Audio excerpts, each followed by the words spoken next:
ಚಿಕ್ಕಮಗಳೂರು ಜಿಲ್ಲೆಯ ಕಡಬಗೆರೆಯಲ್ಲಿ ಮಹಿಳೆಯನ್ನು ಬಲಿ ಪಡೆದ ಅಣತಿ ದೂರದಲ್ಲೇ ಮತ್ತೊಂದು ದೈತ್ಯ ಕಾಡಾನೆ ಪ್ರತ್ಯಕ್ಷವಾಗಿದೆ. ರಾಜ್ಯ ಹೆದ್ದಾರಿ ಪಕ್ಕದಲ್ಲೇ ನಿಂತಿರುವ ಈ ಗಜಾಸುರ ಗ್ರಾಮಸ್ಥರಲ್ಲಿ ಮತ್ತೆ ಆತಂಕ ಮೂಡಿಸಿದೆ.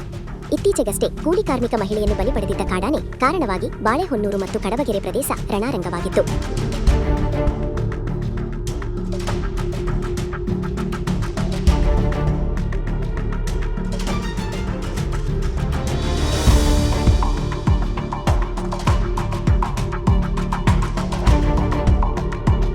ಸರ್ಕಾರ ಹಾಗೂ ಅರಣ್ಯ ಇಲಾಖೆಯ ವಿರುದ್ಧ ರೈತರು ತೀವ್ರ ಪ್ರತಿಭಟನೆ ನಡೆಸಿ ಶಾಶ್ವತ ಪರಿಹಾರಕ್ಕೆ ಆಗ್ರಹಿಸಿದ್ದರು.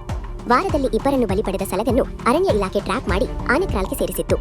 ಆದರೆ ಒಂದು ಆನೆ ಕ್ರಾಲ್ ಸೇರಿದ ತಕ್ಷಣವೇ ಮತ್ತೊಂದು ಕಾಡಾನೆ ಎಲೆಕಲ್ಲು, ಕಡಬಗೆರೆ, ಬೀಳುಕೊಪ್ಪ ಭಾಗದಲ್ಲಿ ಪ್ರತ್ಯಕ್ಷವಾಗಿರುವುದು ಆತಂಕವನ್ನು ಹೆಚ್ಚಿಸಿದೆ.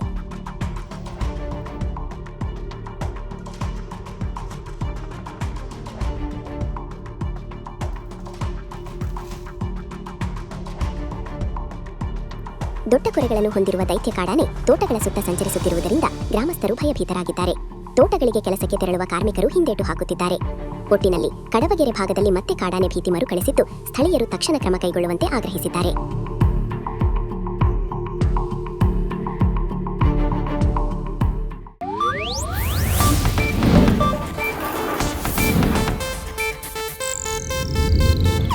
ಇದು ಏಷ್ಯಾನೆಟ್ ನ್ಯೂಸ್ ನೆಟ್ವರ್ಕ್ ಪ್ರಸ್ತುತಿ.